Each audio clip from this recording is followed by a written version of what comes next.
I'll show you what blossom rot is and how to treat it. Blossom rot is a calcium deficiency. It starts on the blossom and you can see that it just starts to rot out at this side of the tomato. It'll eventually take the entire piece of fruit.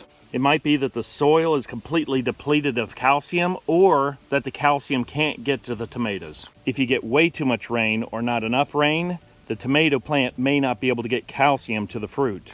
Consistent watering of the tomato plants can help this. Now that we see the symptoms, what's the fastest way to fix the problem? We need to get calcium directly to the plant.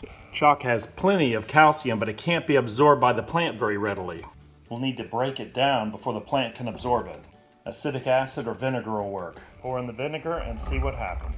You can see the chemical reaction breaking everything down.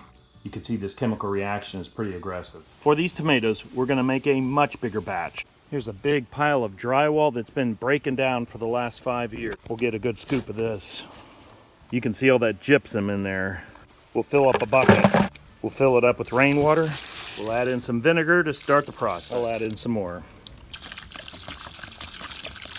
You can see all those bubbles coming out. We'll give it a good stir. Now you can see a lot of activity in there. We'll add in a little more water and just let it work. Now we've got something we can work with. We'll add it to the base of the plant. These bigger pieces will eventually break into the ground. It's this liquid that's going to get to the plant faster. And we'll give all of them a little bit of this. Notice this volunteer tomato plant right here. Located right near a manure pile. Looking at the tomatoes, you can see there's no calcium problems here. So here's a few ways to work on that blossom rot.